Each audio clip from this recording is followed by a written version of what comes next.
Merry Christmas from me and the saxophone playing Santa. So it's that time of year, and we've decided that we'd like to put up some lights around the perimeter roof line eave of the home. And we've done so before with, your traditional Christmas lights that you can buy. However, this time we'd like to get a little more fancier and do the LED strip type of lights, which I'm not unfamiliar with, because if you look at, this is kind of what I'm talking about, and we have these, or the kids have these around their the top of their rooms. So to make it fun and colorful and whatnot, and they change colors. But of course, need something a little more heavy duty, something that's going to be outdoorsy.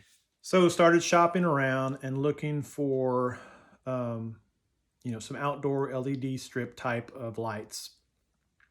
And of course, we went to Amazon and looked around there, and it was difficult finding, because I've got about close to 200 feet of lights that I want to set up.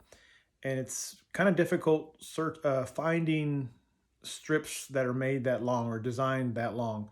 For some reason, they're just not 100-foot strips that I could find on Amazon. However, I did find a company that advertised them at 105 feet. So I said, great, I'll buy 2 boxes and set it up that way. And this is it: Novostella LED red, green, blue light strips, advertised at 105 feet. So I thought, actually, when you get the box, you get 2 rolls of, 52.5 feet. That equals, when put together, 105 feet. So how this works is, you have your 2 rolls. Each roll is 52.5 feet long, and each roll has its individual tail. Then you have your transmitter with the 2 connectors, and you have your power source. So you plug in your power source to your transmitter, and then you can string up each roll. Well, that really doesn't work for me, because I need 1 strip of 105-foot length of LED, so that I can take my power source and run it the entire 105 feet. 52.5 feet isn't going to work. I mean, I can't, essentially, for the length that I need, that's not going to work. Maybe for you, that works fine for your application, but I'm guessing if you're seeing this video, you're hoping for something a little different. So there's a solution to this. Quite simple. All you do is you completely unroll 1 roll. You take the end of that, and then you connect it or splice it to the beginning of the other roll. And that is not a difficult thing to do, because what you have, what they have that you can also buy are, and this is a little multi-pack of these little pre-connectors. They have different variations. Here's this one, kind of 90-degree angle. This one's a straight, which is the one I'll be using. Here's a triple if you want to go 3 ways. And the way that works, I'll use this because it's already opened, is, I'm taking this as an example. You have your 4 pins. You take your connector, you slide your pins underneath, okay? Cap it, close it, and then do the same thing on the other side. And that's it. Works just fine. There is no power loss per se. Again, I'll include a video of that with the lights on both the ones that were designed that way and then the one that I designed myself, and you'll see that there's no power loss. And just want to make sure that when you make the connections that you weatherproof it. So what I ended up using was this silicone that I bought at the hardware store, and just kind of squirted a big dab of it, wrapped it up, taped it up, and was done. And again, I'll include the video on explaining how to do that. So if you find yourself in my situation, or if you find yourself wanting to extend your LED lights that you bought, like I did, this video is for you. Maybe you have the same ones, maybe you have some different ones, it's the same application, or maybe luckily you found 100 foot. I couldn't. So, but rather than send it all back, I went ahead and decided, you know what, I'm gonna just try to make my own. And so there you have it. So this isn't really a video on the kind of review of these lights. If these are the ones you got, if they aren't, again, it's simply a kind of a how-to video on how to extend them, how to weatherproof it. I will say I do think these are well-made lights. I like the fact that they have this rubber coating covering the LED strip. It seems very weatherproofed with all the connections kind of just glued in and silicone shut. And I think it's going to work just fine. So thanks for watching. Hope this video helps you. I will continue the video on with the how-to on making the connections, and I will also include a video at the end to show how they look. All right, so let's get into it. I have here the 2 rolls of 52.5 feet of LED strips, and the objective here is to marry them together so that I have one complete roll of 105 feet. I have both ends here on one roll and both ends here on the other. Okay. Obviously this is the beginning and these are the end.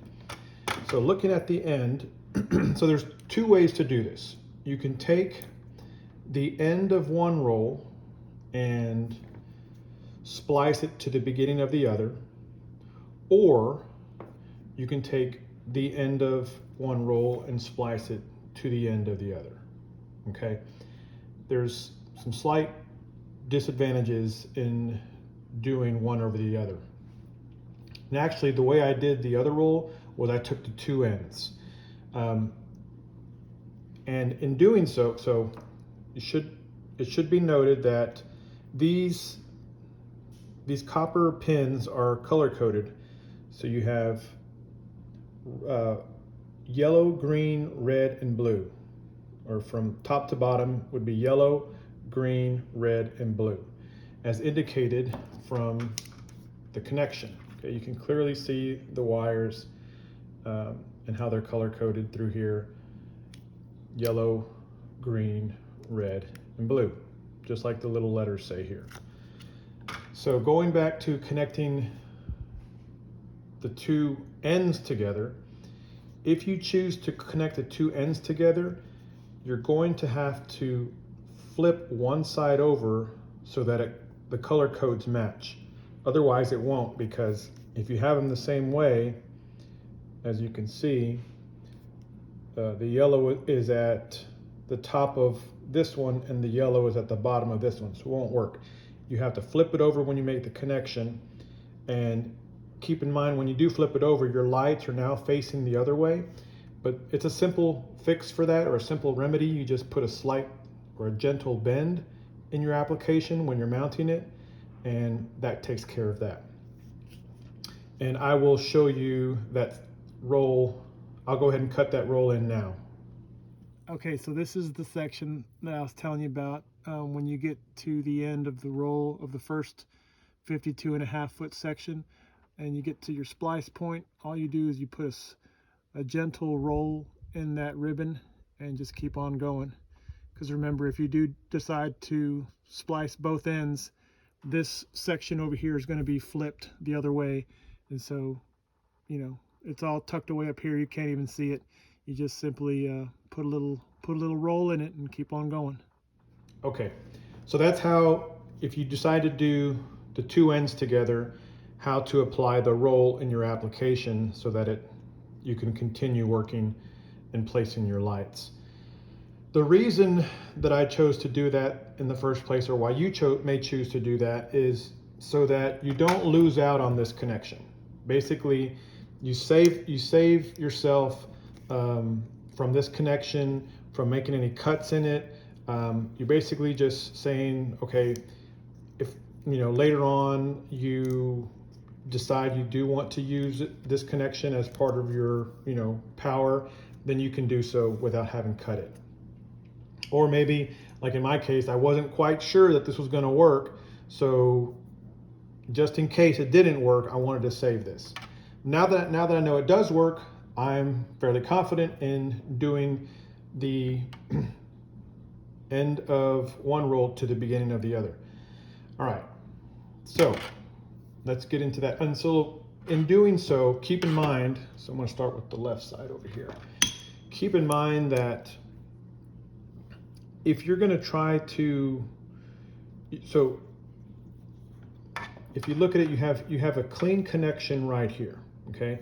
You lose out on about 8 LEDs if you come down to the clean connection, but I think it's a simpler way, and the way that I'm going to do it, as opposed to trying to open this up, because these wires are already pre-soldered down. So you're going to have to try to, cut the wires and then remove the solder and, Dremel it away or clean it up the best you can. And it's just more steps than I'm willing to take. I'd rather just forfeit these eight LEDs, make the cut in the line, and then marrying it up to the end of the other. Okay, so that's what I'm going to do now. Okay, so the first thing you're going to want to do is cut off this end on one side. So take yourself a good pair of scissors and make your cut. All right. Now you're going to peel back this rubber coating or cladding. So take yourself, I have an X-Acto knife. You can use X-Acto knife, or perhaps you have a razor blade. Just be careful that when you're making this cut, you don't cut into the actual ribbon itself.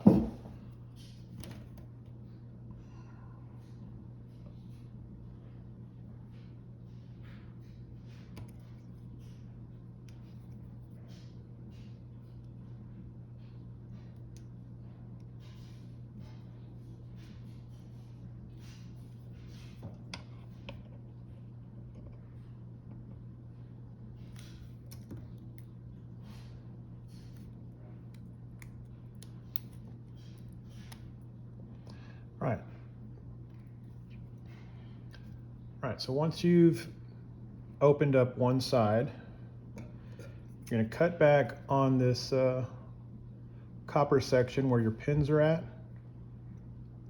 You can go on the line, you can go a little above the line, however you decide. You want to leave yourself a little room, maybe go to the right side of the line.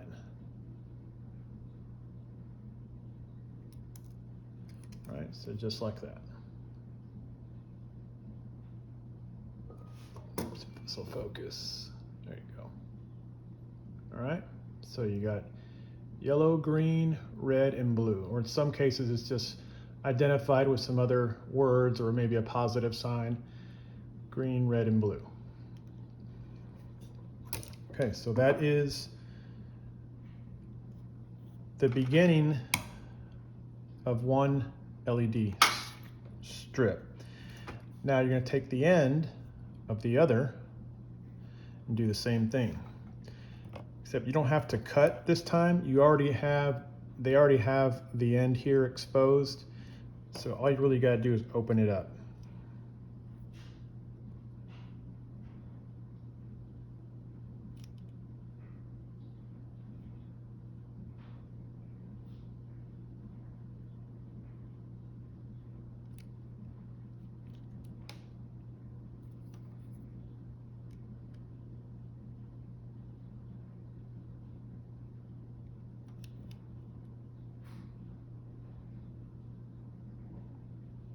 And just take your time, because again, you don't want to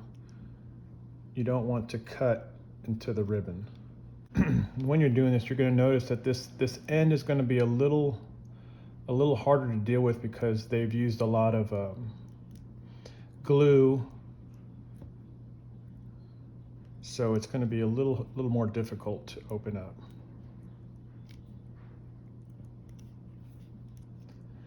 So you may have to scrape a little bit of that glue out of the... See, now I made a mistake there and cut the whole thing. So I'm going to have to do like I did with the other one, and yeah. So there's a perfect example of what not to do. You don't want to cut the ribbon. All right.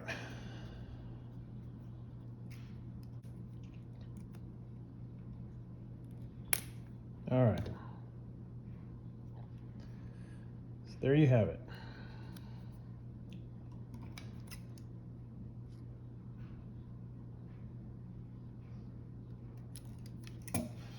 Okay. So now it's just a matter of putting these into the connector. Okay, so I've plugged in my power source to the wall. Doesn't matter which one you use. You only need to use one now. Okay, so I'm going to take the beginning of one side.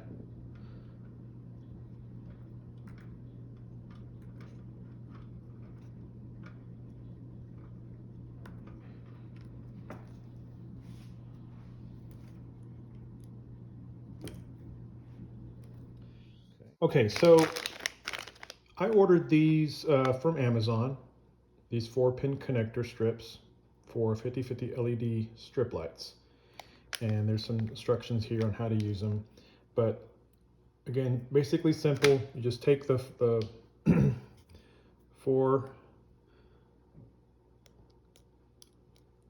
connecting copper pins or ribbons, slide them in one side, and then slide the other side. And that's all there is to it.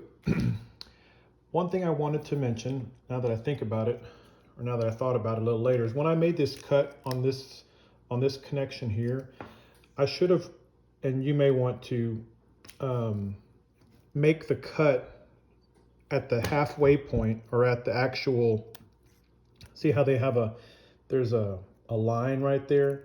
That way, if you cut on the line, you will essentially leave yourself a connecting point on this end, as opposed to now pretty much useless. And so where that would come into play is, let's say later on you want to run an additional light from this power source, you can go ahead and use this other one, connect this, and then, you know, do the same thing. Splice another connector onto this one, and you have extended light. So just something, food for thought, that I thought about later. So let's go ahead and show you now how to weatherproof it, or what I do to make sure that the water doesn't get in. I'm going to go ahead and turn these off.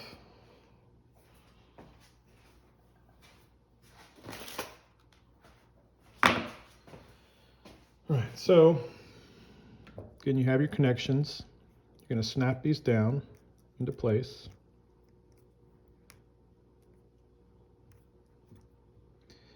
And then what I do, I have these little bags. You can take a little sandwich bag or a snack bag. I'm going to open it up. Give me scissors. So you need scissors, you need a plastic bag, some tape, and you're going to open this up. And basically, you're going to just wrap it like a diaper. So open up all sides.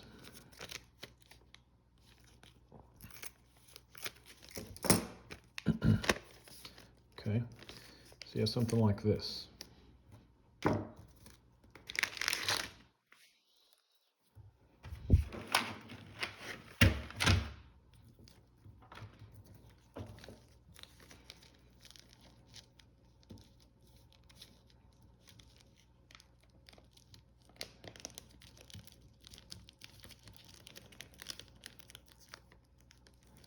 Okay, so you're just going to wrap it up. And to hold this temporarily, I'm going to, or to hold these ends, use some tape.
All right. Once you've got the ends taped up, find your little opening.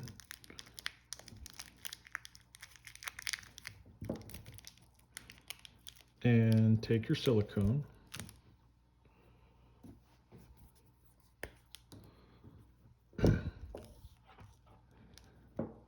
I'm just going to squirt it in.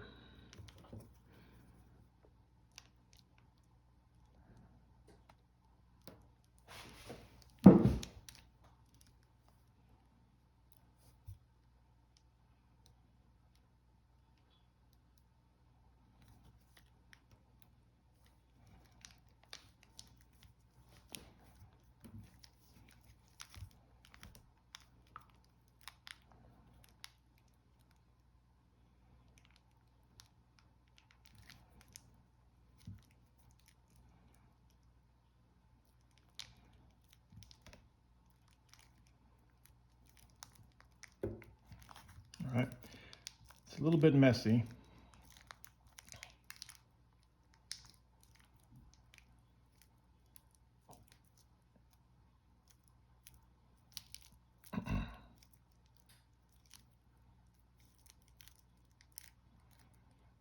But once you feel you've got enough sufficient silicone in there, you can wrap it up,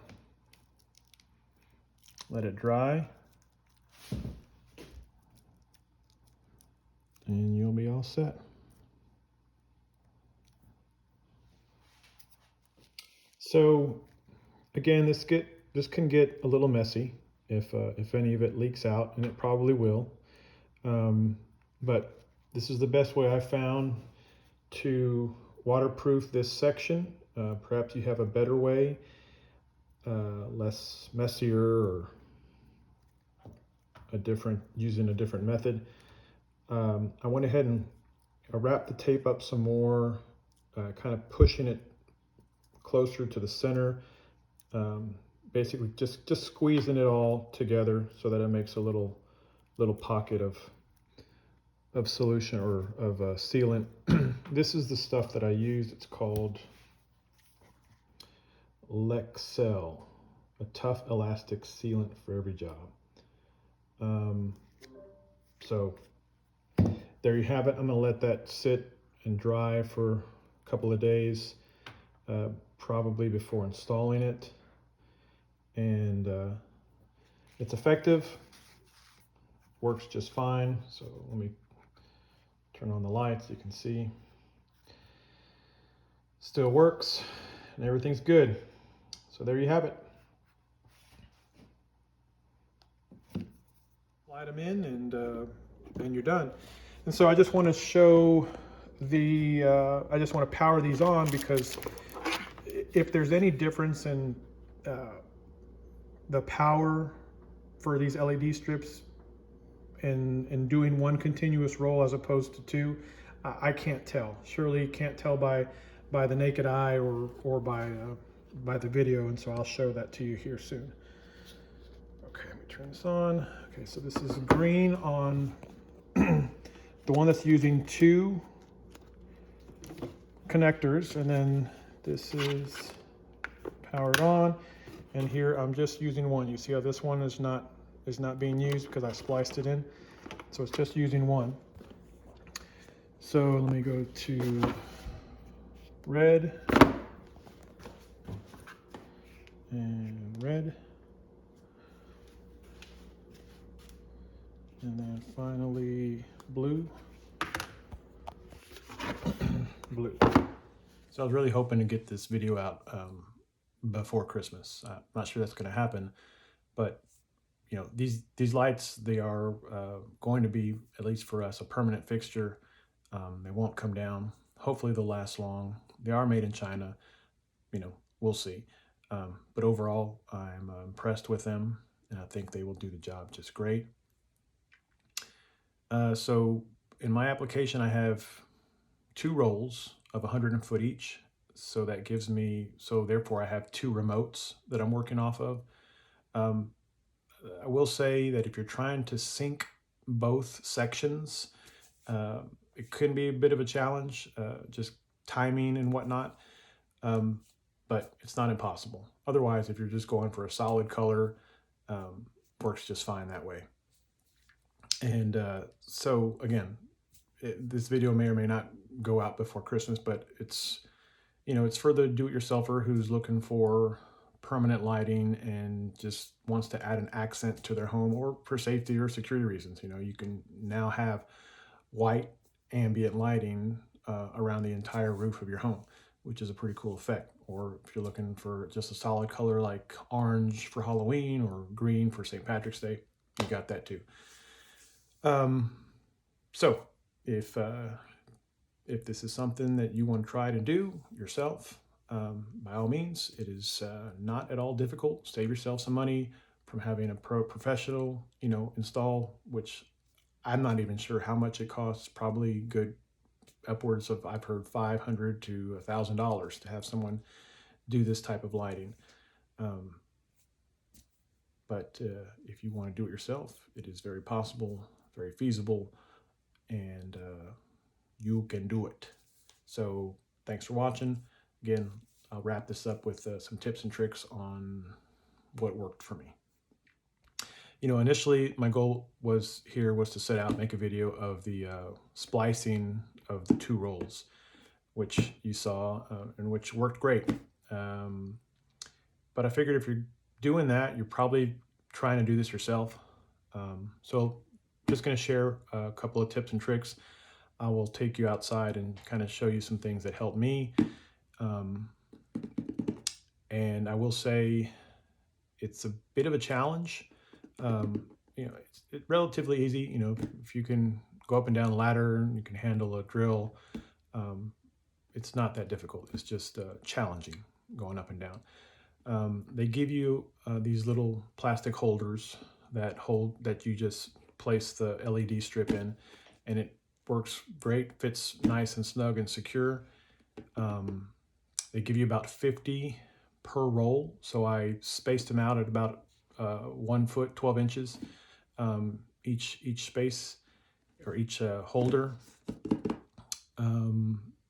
As far as the placement of the holder, initially I did it low on the edge, and I realized later, after turning on the lights, some parts it was too low, and so I could see almost the LED strip or see the lights. So I went back and moved it to the upper part of the edge, you know, right at the basically the roof, or where the edge that comes down meets the eave, if that makes sense.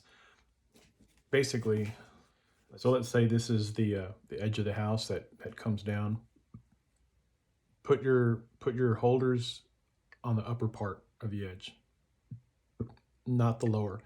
Because if you put it on the lower, you'll end up seeing some of the light shining right beneath it. So stay closer to the top, because if you're going for that glowing effect that just bounces off the house. All right, so one final video here on the install and kind of review and some tips that what worked for me if you decide to do these type of LED lights to your house. Basically, in my case, I had an outlet underneath the eave that's kind of in the middle of the house. So I went 100 foot that way and 100 foot the other way.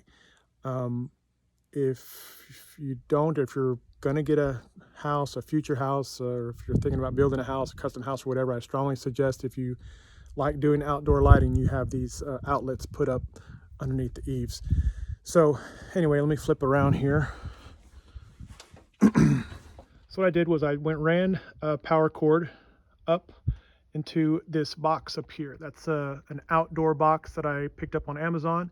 I ran everything inside the box. So this extension that I ran up there has a power outlet that I put the two power sources in.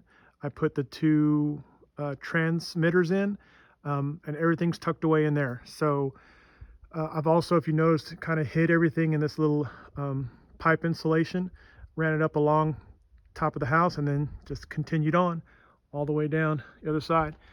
And I also should point out that every time I made a transition, every time I went from one level to another, so there you can see it over here too, right there, I basically wrapped the LED lighting in black tape because I didn't want that to show on the exterior. All I want, the look that I'm going for, is just the glow underneath the eave, right? So that lighting bounces off. So even right here, when I went around the little ends here, I taped them in black, because when we looked at it on the outside, it just didn't look right. It looks better if you just have the sections that are exposed, blacked out. So all right, so here's a final video of the final result. About I'll say 95% finished. There's a section over here that I didn't finish yet.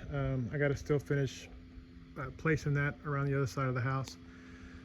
But yeah, there you have it. A couple of nitpicky things. So you can see I've got my scaffolding here because it had to get up there, and just doing it off a ladder is a pain in the butt. But you do with what you have, and good luck in your future projects. This is not by any means an easy thing. The putting together the splicing, that was relatively easy, but getting up there and I guess depending on your home, it can be a challenge going up and down the ladders, and it takes quite amount of time. So but a couple of nitpicky things. So every time that I made a switch, or every time I went from one level to another, so like here or kind of here where I dropped down, let's see if I can show you. I just basically took like black tape and covered it up, just covered up the area. So there, right there. And that just, so it keeps it from looking like this. I still have to do this side. So you see how you can see the light going all the way up. I just prefer that transition to be where you can't see it. Because the whole idea is just to have the house itself, or the eave itself, glowing. And so when I saw that the light was kind of, shining in awkward places, it just didn't look right. So again, it's just a nitpicky thing, but